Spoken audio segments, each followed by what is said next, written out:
So we'll officially start. Thank you everyone for hopping into our webinar today, talking about digital safety and security for families. This is a topic that has been requested quite a bit, and something that we talk about even in our office and with those of us with kids. We talk about this subject matter quite a bit, and so we're really excited to walk through a few steps, walk through some practicals, but we also want to provide a little bit of context as well. Once again, I'm Adam Jones.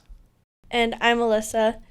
And so for me, I do sit in the category of digital immigrant. I do remember the days before the internet, the days of dial-up, and I was a very adventurous technology kid.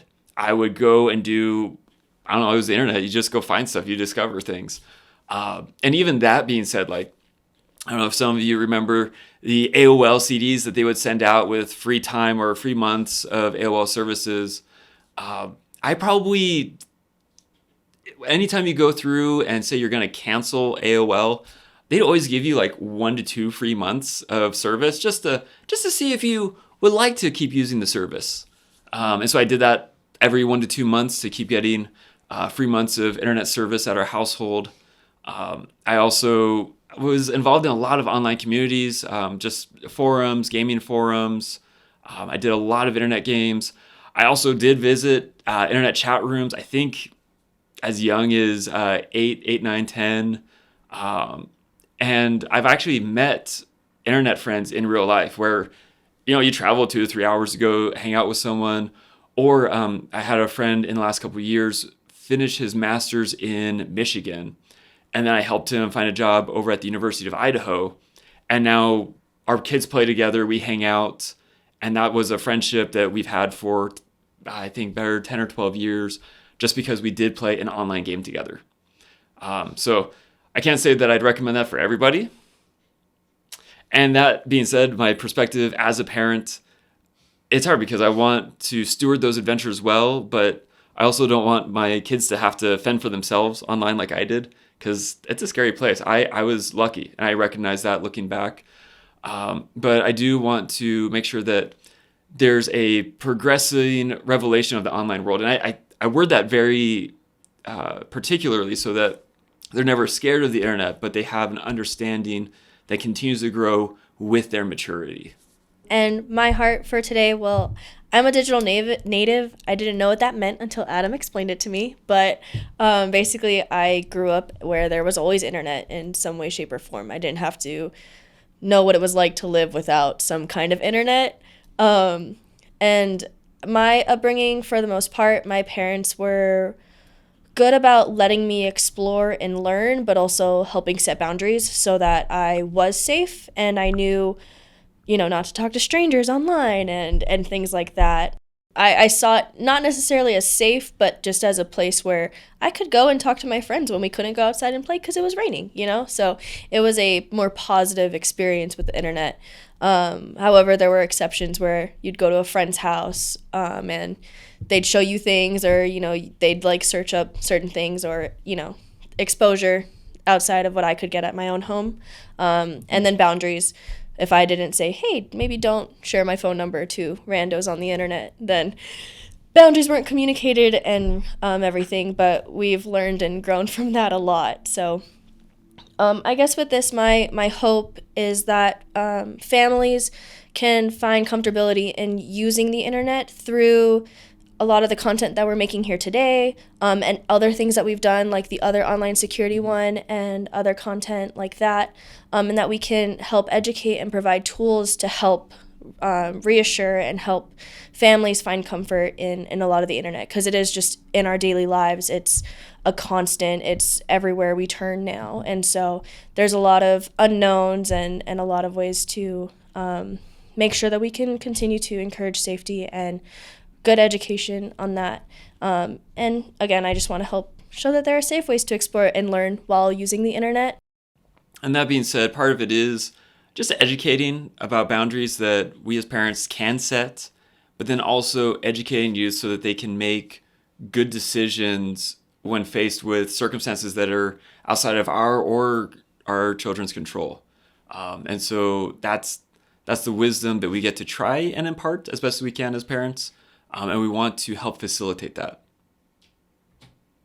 So today we'll be primarily going over the Google Family Link, how to kind of work through those devices, along with how to do it on iOS. Some app recommendations on how to set up and monitor, but we'll table that for a little bit later. But then also security on devices and how to set those levels of control in that kind of flowing manner. So we're really excited to dive right in. And that being said, Google Family Link is absolutely awesome. It is a tool that you can use to be able to monitor what your kids are doing with their Google accounts.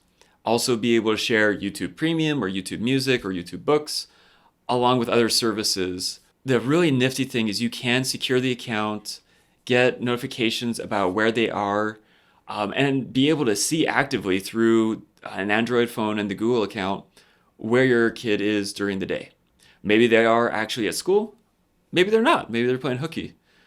But then you're also able to protect their privacy, set screen time limits, and guide appropriate content. And that's one of the big things that I was talking about earlier of creating that progressing revelation of just the world that is there as their maturity grows. And so that being said, to use Google Family Link, you do go to families.google, and that's apparently the whole URL. Like it's just families.google. It's awesome. And you do have to create a child account for your youth. And you do that just going to Google. And as you can see in the screenshot, hit create account, and it does have that drop down. Now, this used to be a lot more difficult, but in the last 6 to 9 months, they've improved this process quite a bit. So it is pretty streamlined. And once you do add them or create their account, you can then invite them into the family account system, which is the Google Family Link. Now we do have resources that we will link after the session. You'll be able to get this presentation. We'll have it on YouTube. It'll be in the description below. And Google provides videos and step-by-step resources on how to do every single step, which I just love. Like Google has really gone out of their way to make this a good user experience. After the child has been added to the Google Family Link, you're then able to see what devices and what management controls need to be set into place. So in here, there's a lot of different items. I'm going to focus on the limit, so screen time limits. If you tap that item, it'll then show you a screen that you're then able to set daily limits, which is wild. Like you can say like Monday 2 hours, Tuesday 3 hours, Wednesday 1 hour, weekend 30 minutes. Just so that, some days you're going to have soccer practice or other items that they're probably not going to need a whole lot of screen time. But then other days you're like, oh man, Wednesday is homework day. I know they're going to be using the device longer, so they need more time. But then they're not being excessive with their time usage. And then the other cool area is nighttime/downtime. And so if you click on that item from the Google Family Link dashboard, you can then set periods where the device is locked. So in my case, I have a 5-year-old, and he will wake up at 5 a.m. to try to use the smart TV, to try and use the laptop and other devices that are around. And we have it set up where between the hours of 9 p.m. and 7 a.m., they just don't work, which I love. It is fantastic. And it has actually curbed his behavior of trying to wake up early and find activities to do.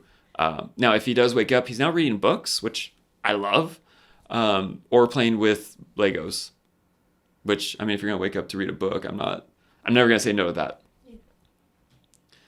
The other thing you can do, in addition to screen time limits and then the locked hours, is you can then set limits on individual apps.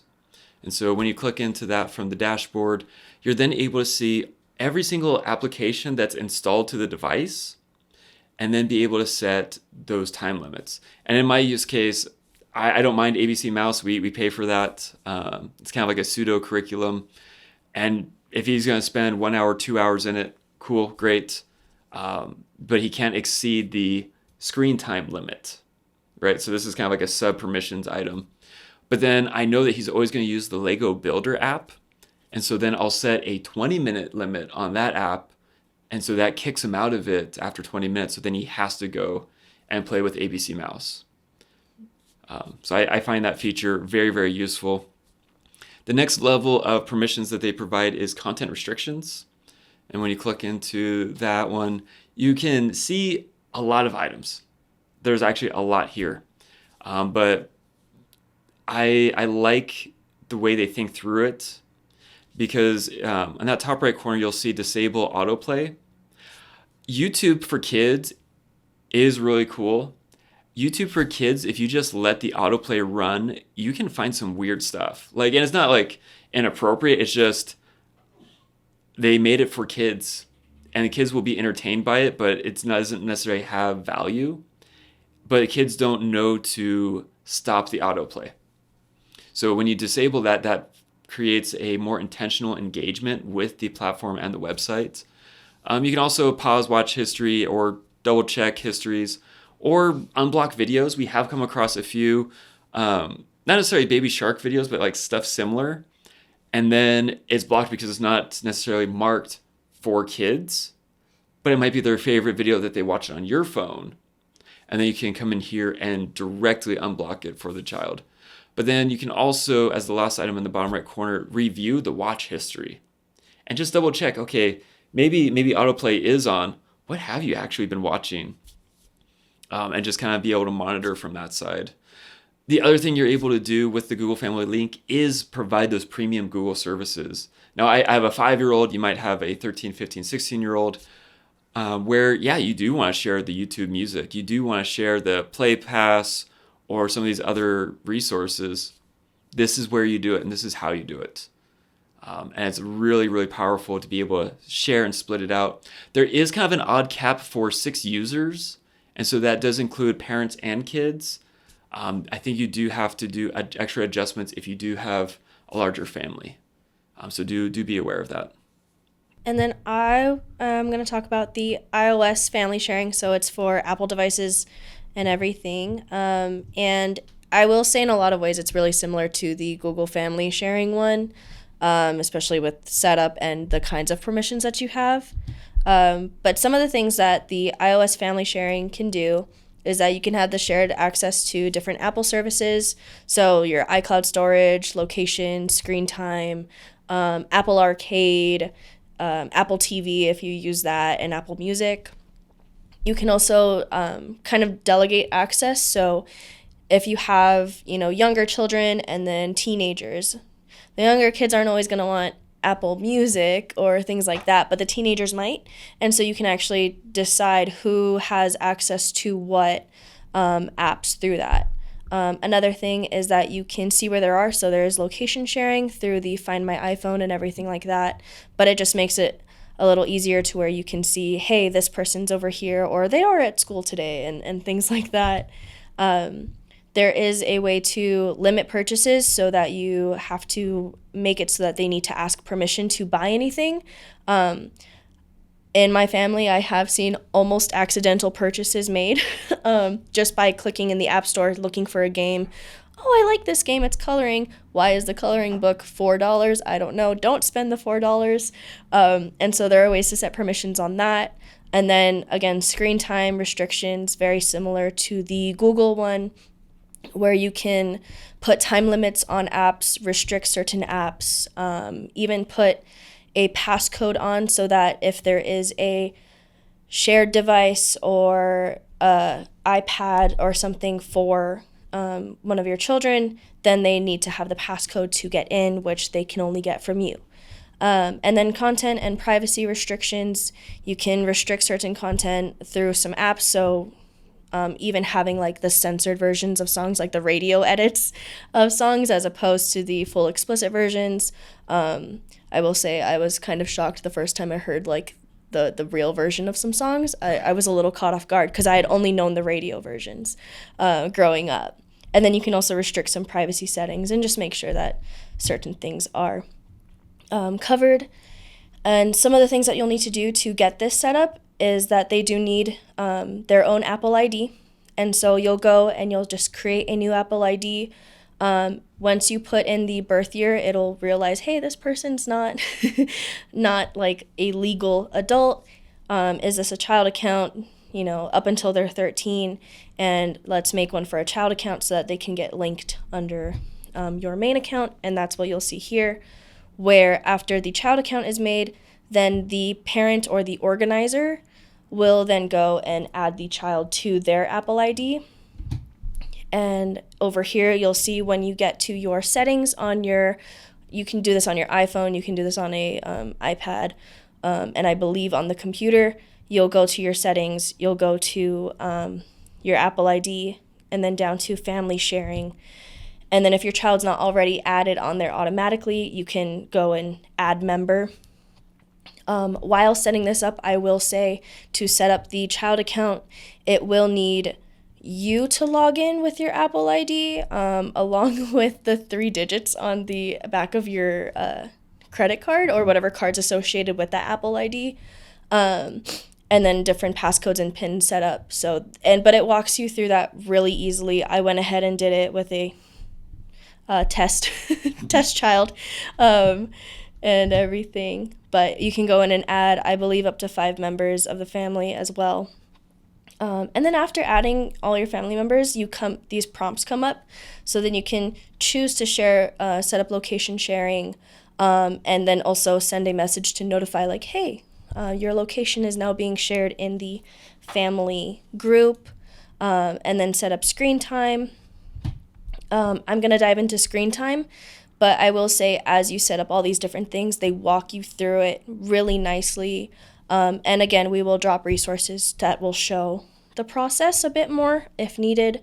But as an overview of screen time, you can get weekly reports to see how much time is being spent on the different, on each device and everything like that, and where they're spending all their time. But you can also do downtime and app limits. And so downtime is, hey, if I don't want them to go on the iPad or something from 9 p.m. to 7 a.m., you can set that restriction.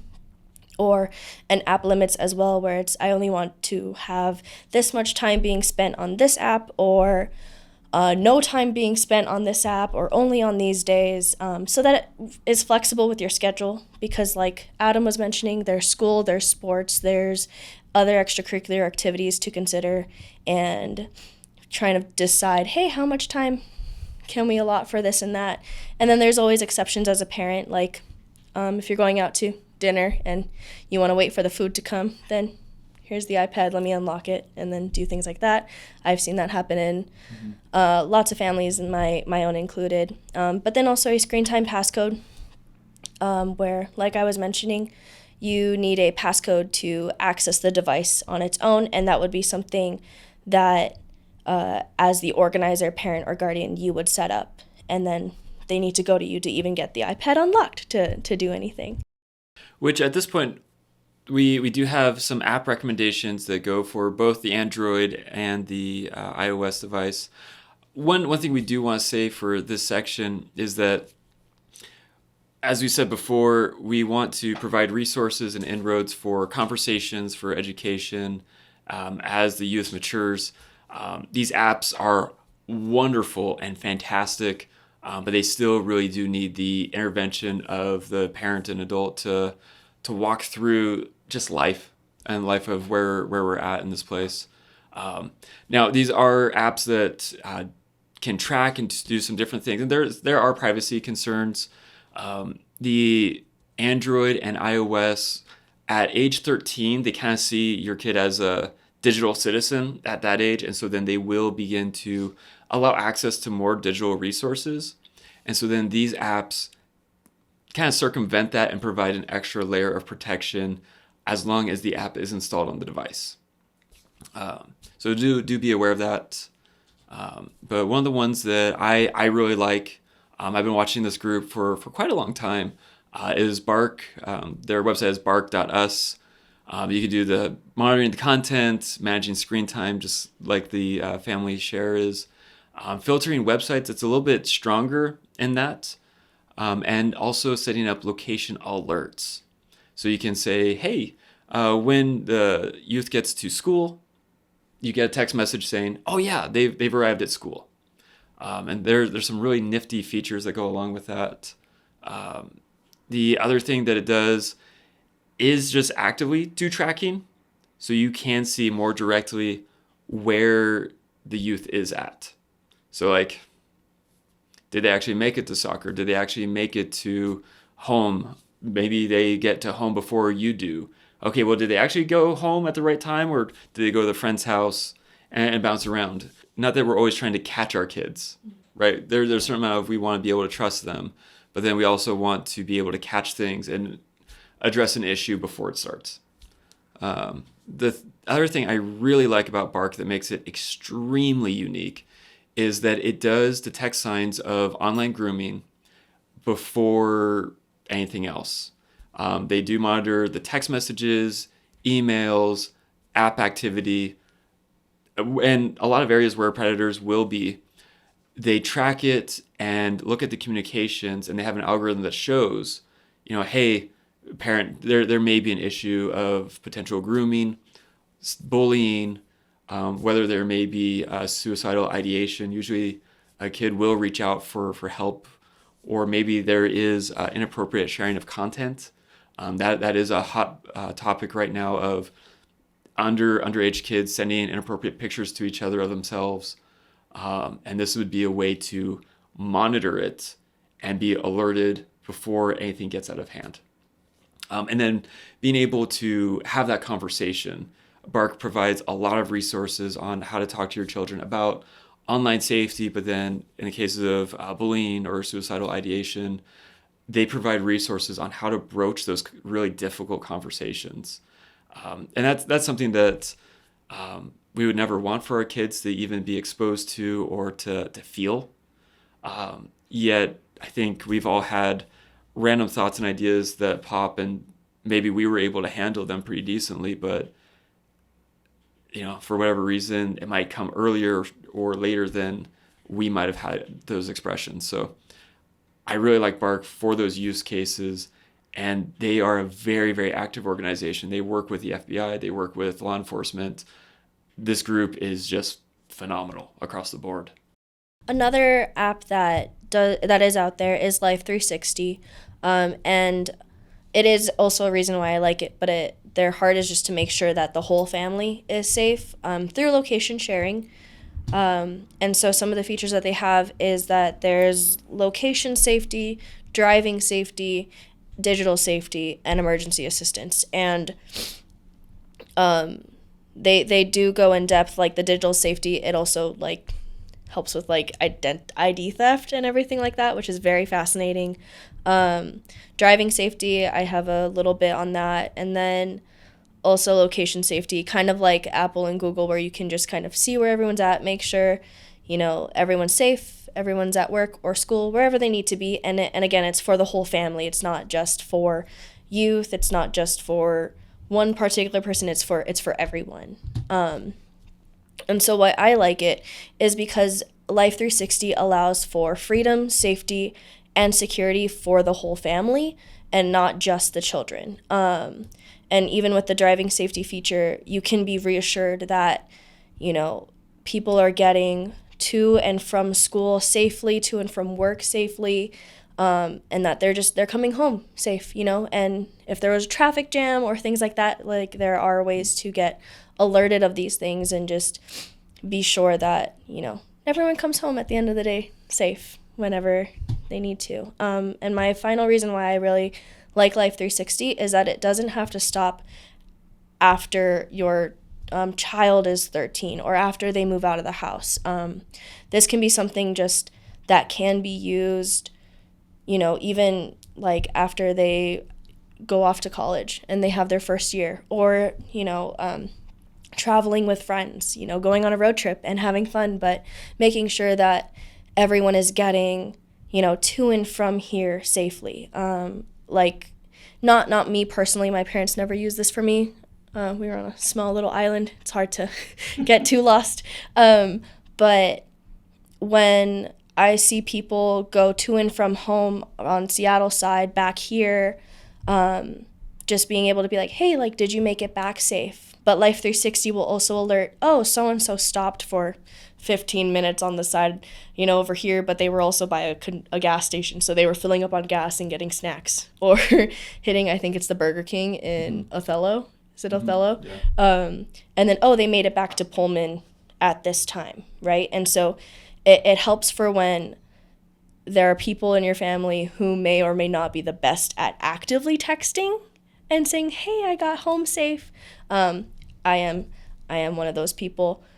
This would help bridge that and just bring in some comfort and ease of like, oh, okay, they did make it home safe. They are okay.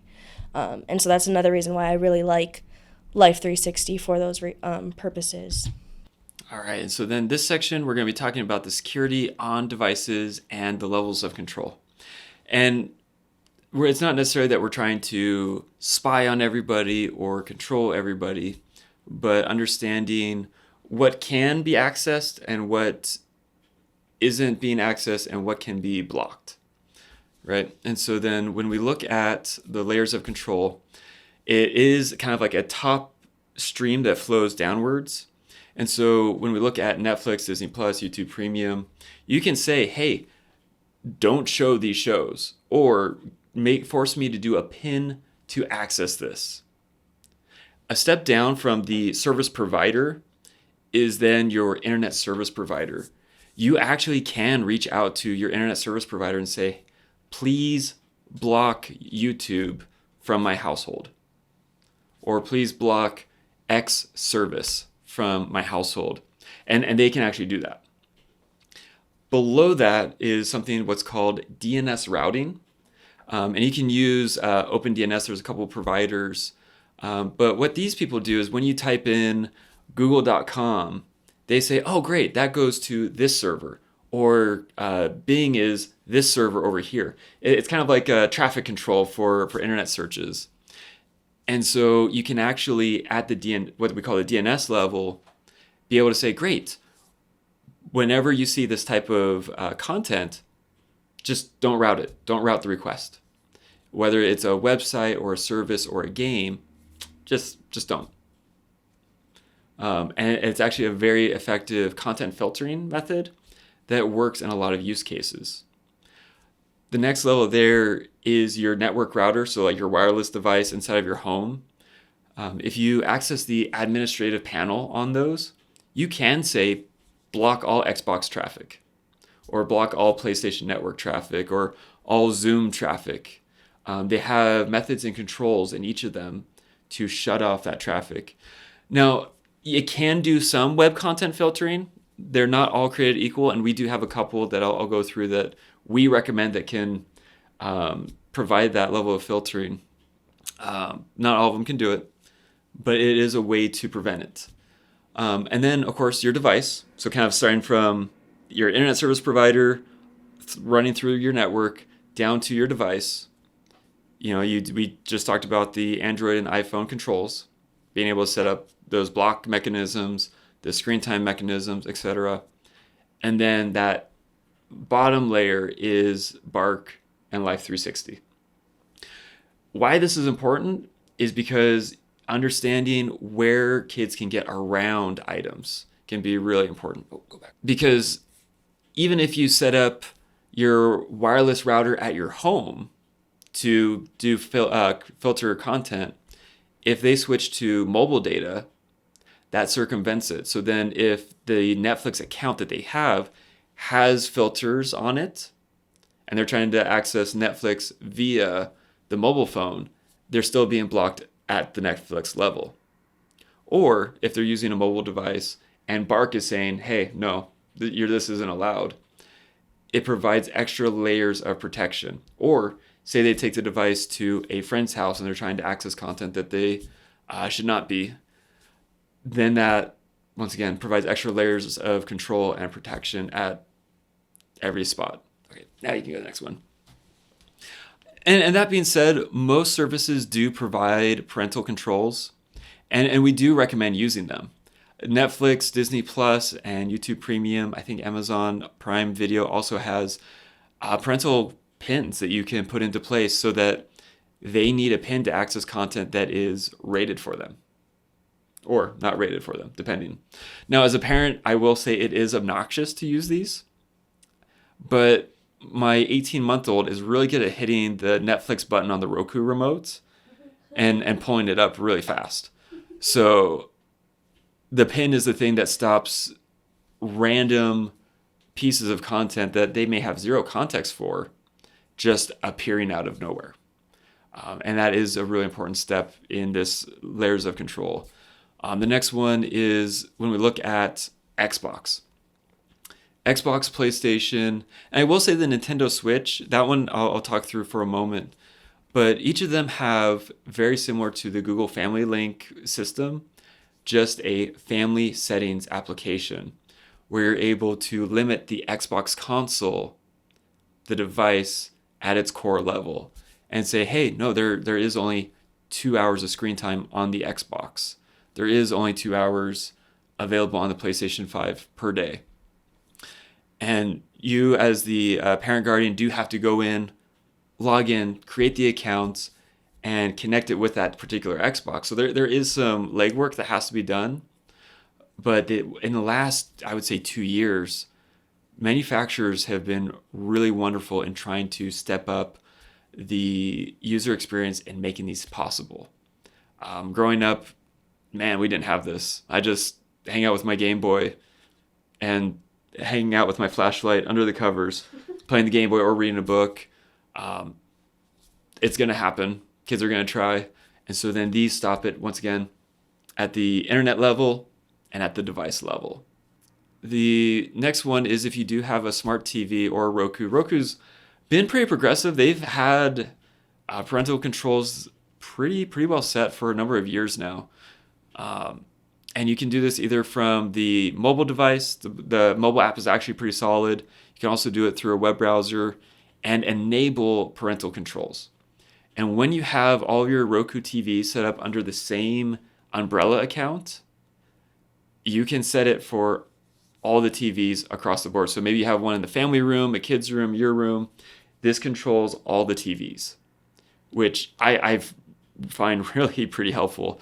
And so then you do have to log into it, select update, and then there's pin preferences. So you can make it that there's always a pin, and that's for making purchases or even just adding channels. Until we had put this into place, my 18-month-old was very good at finding all kinds of channels to add to our home screen, which he's just hitting buttons, but he's adding stuff. So we put a pin into place so that doesn't happen as often. You confirm the 4-digit pin, but then there's a couple extra steps to keep in mind. You can go through and remove channels. And so if you navigate to, let's say, HBO Now, because that's the one I can see the most without glasses, you'll hit the asterisk key on your remote, and you can select Remove Channel. To hide items, you do have to access the Roku's device settings menu, select Home Screen, and from there select Hide Movie, TV Store, and or the News Feed. This is really important because even though Roku is awesome at curating mainstream channels, there are hidden channels from random content providers that can be added and accessed. Those include sexual content or drug paraphernalia or other items that may or may not be appropriate for the household. And so setting up the pin and removing these options makes it so that they can't be adding inappropriate channels to the smart TV. And then there's the idea of like, okay, well, the Roku TV is on, but what about the Netflix, Amazon, Hulu, YouTube? That's where, once again, if we've locked down the device, or maybe we didn't lock it down, you can still try and lock it down at the service provider's level. For your home networking, I do recommend the Ubiquiti Dream Machine, which is that white cylinder box. That's what I have at my home. And then also the brand TP-Link for their administrative controls. And I actually have my parents' house set up with TP-Link. I've been very, very happy with them. Ubiquiti is what we use at my home and then also at my office. But from there, you actually are able to turn on content filtering, and it's some of the best I've ever seen. To get to that level that they're providing on a one-click basis, a network engineer usually has to set it up. And so the fact that it's just one-click content filtering, I love it. It saves me so much time. The other thing that Ubiquiti and TP-Link also allow you to do is individual device access. So then maybe a mobile phone or an iPad, you only want it to be accessing the Wi-Fi at home for 2 hours a day. Man, you can set that from that administrative panel within Ubiquiti. This is something I also have at home is we automatically turn off wireless so that at midnight, all wireless devices are disconnected from the internet, which I love. I love because then I'm not getting random email messages, Facebook messages, and then my 5-year-old doesn't come upstairs at 2 a.m. and try and watch TV because it's happened. And now my 5-year-old knows that the TV doesn't work until 8 a.m. just because that's what we have set up at home, that from midnight to 8 a.m., wireless just doesn't work. So even if we have the Roku locked down, it just doesn't work between the hours of midnight and 8. The other thing you can do at this level is blacklist services and websites. Once again, using the example of you can turn off access to YouTube. You can turn access off to the Xbox or PlayStation Network. And so then basically saying, hey, we don't want you playing online or having access to those pieces, but we still want you to be able to submit your homework on your Chromebook. We can just deactivate Xbox services at the router level. Now, if they take their Xbox to their friend's house that might not have this filtering enabled, then we're a little bit out of luck for that. But in this home environment, you are able to control that part. Now, I will say that your kids are going to try and get around things. I did as a kid. Me too. Yeah. And part of it is they're not being bad. Most of the time, they're not being malicious. They're just curious. They just want to know. Now, granted, we all know that curiosity kills cats, but they haven't learned that lesson properly yet. And so some of the top ways that they're going to get around that, number one is going to be virtual private networks. And they can install this mobile apps. They can install it to Chromebook extensions or even to a Windows computer device. And what it does is we call it creating a tunnel, but it basically says from this computer over to the website, we're going to specially route it so that the network controls, the DNS controls, and even some of the internet service provider controls are completely circumvented. So if you do see your child installing NordVPN or TunnelBear or some of these other providers, most of them do offer a certain amount of free services and free applications. It will circumvent most filtering. So do watch out for kids installing the VPNs. The other way that they'll do it to get past any DNS or ISP issues is the cellular data. It can circumvent 90% of those systems. And so that's why using the Android Family Link or the Family Share or using Bark is a way to get around a lot of that. Another way kids will get around content restrictions is using Discord. Discord is kind of like a chat room app, but you can join different communities, and they may have some for Roblox, for Minecraft, or even YouTubers will have their own Discord channels where they'll interact with their followers and fans in a pretty, not one-to-one, but one-to-many, very accessible way. But there's no content filtering within Discord itself. And so it is kind of a mess if you're just joining random servers and communicating with different people. Now, granted, there are good communities that use Discord. Some of the online communities that I've been a part of for the last decade, we all use Discord. For a lot of online gaming, there's Discord. And even some institutions, I know of University of Idaho has a few Discord channels for student clubs or other things. It is a good app. But just like the internet, there are ways to circumvent content filtering.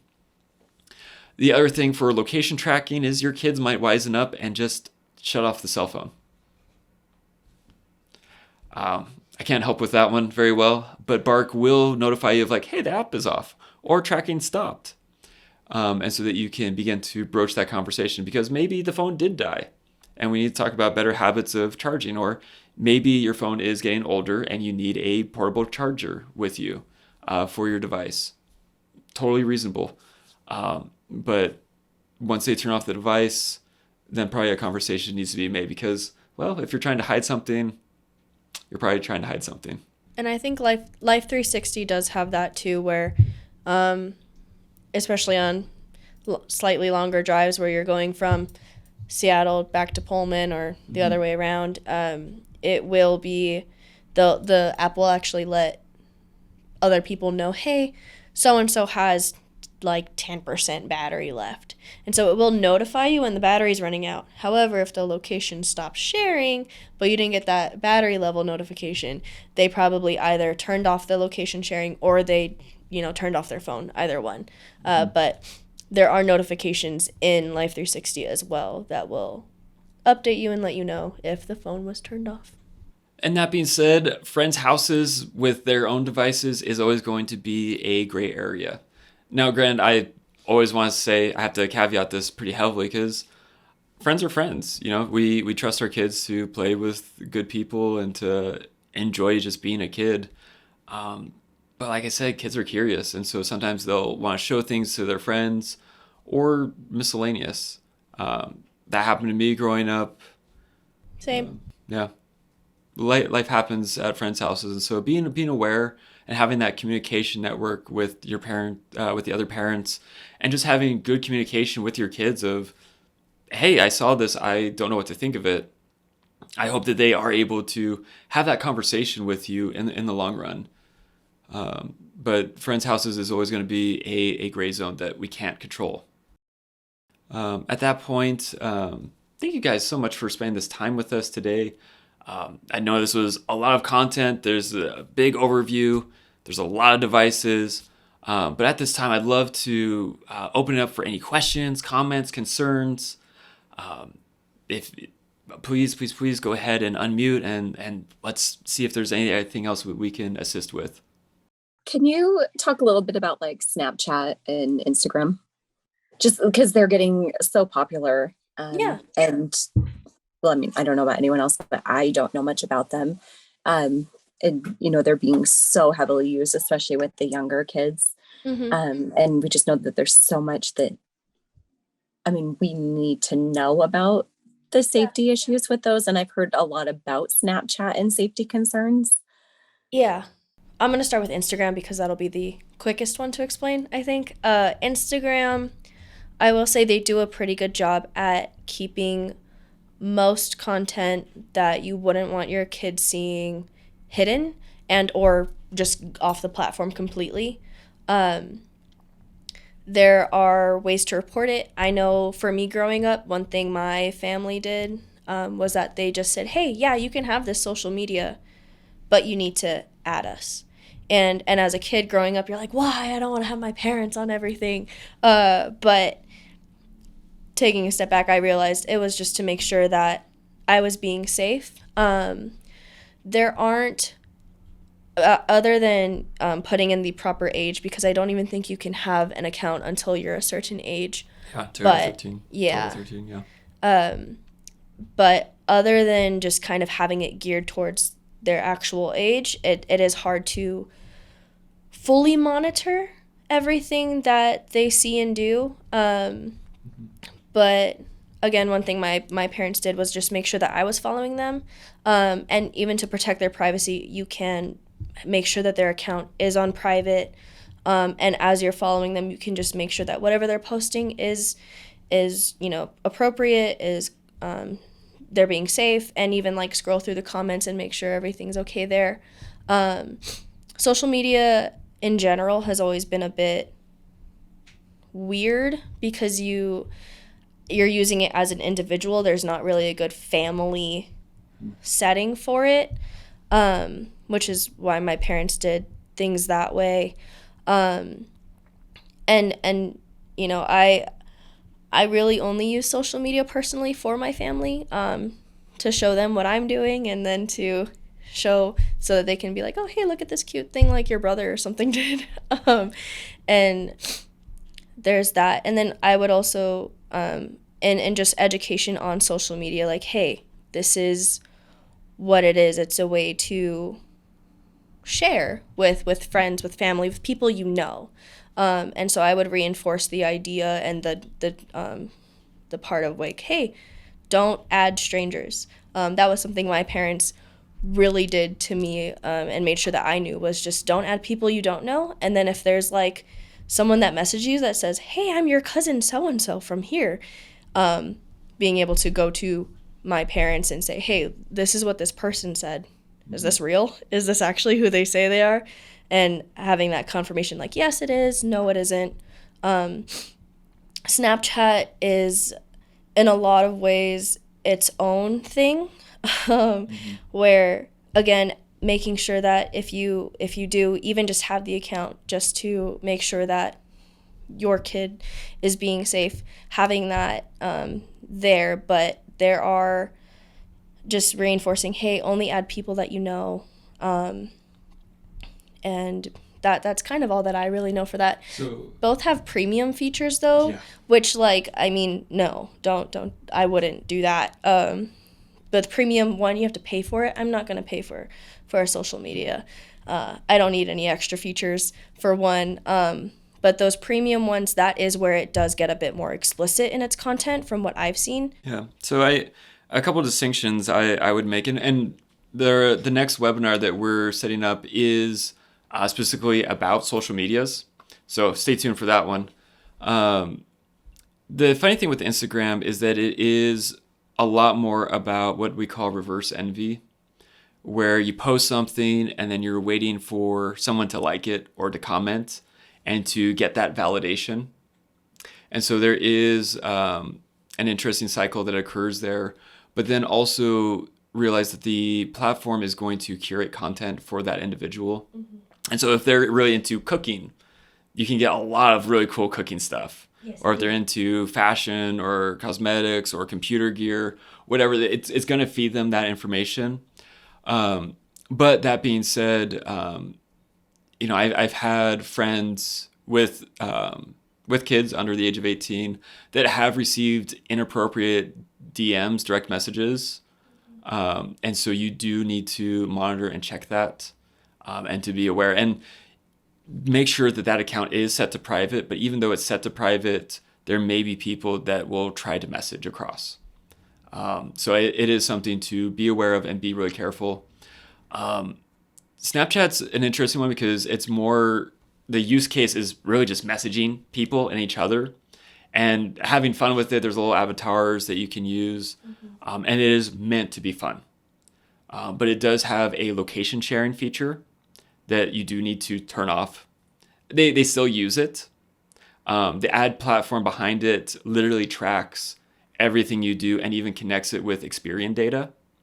So I know that if you're a coffee drinker that goes to the hardware store 8 times a week, I can target you in Snapchat advertising. It's actually pretty intense what you're able to do and what the data they have. But Snapchat is more for direct messaging. But there is a content discovery, we'll call it that. Yeah. Which tries to mimic some TikTok features. But there's going to be content for young kids that are going to probably not be good psychologically in the long run, where they're going to be exposed to like, oh, that this is normal.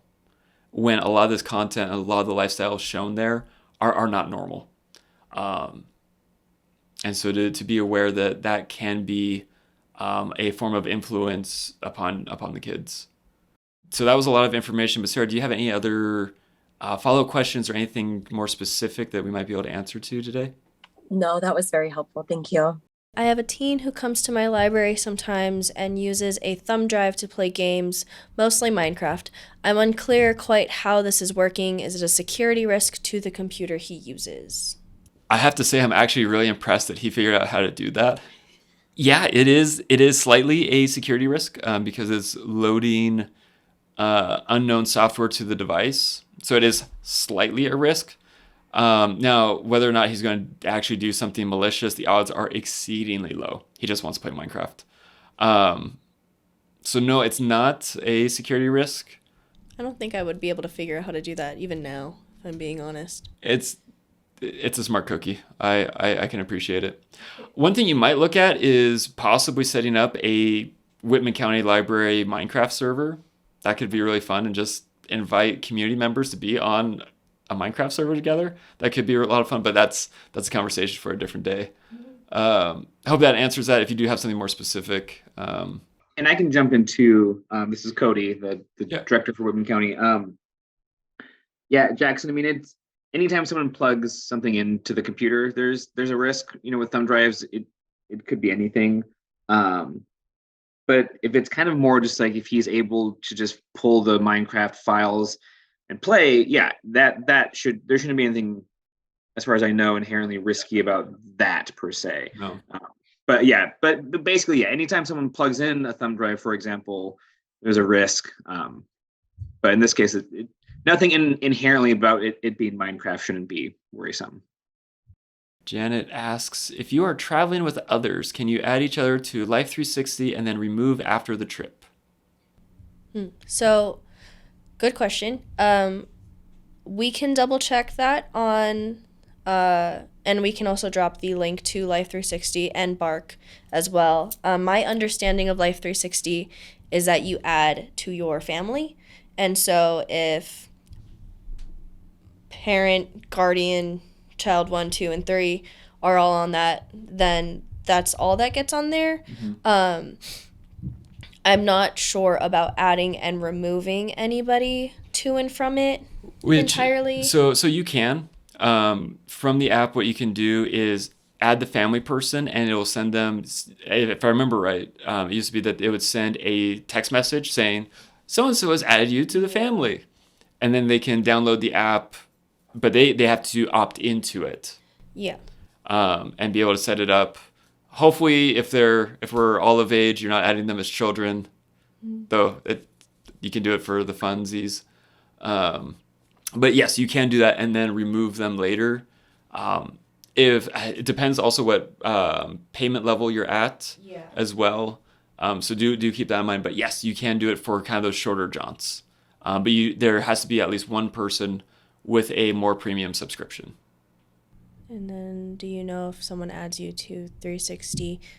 Yeah. Yeah, so you have to opt in and download the app and then say, yes, I want to be a part of this family. Yeah, while we see if anyone else writes anything in chat, the other thing to keep in mind too is feel free to call us or fill out a form for the digital navigators. If you call the 1-800 number, we're happy to talk through any of these items with you and maybe see if there is a solution that works best for you and your family. Maybe you do buy one of the routers, or you try and set up Bark and you have questions. We can try and help through that process. Or if you have additional questions about social media, or hey, maybe I should lock this down, or how do I use Google Family Link, give us a call, fill out a form. On the website, you're also able to schedule a Zoom session with us as well. And so we're happy to work through any of these things with you. That once it gets added to YouTube, we'll have the phone number and the additional information in the descriptions below. So yeah, I don't see any other questions popping up. So that being said, thank you all so much for your time today. This is one of the best things we get to do as an organization and digital navigators. And yeah, thank you so much.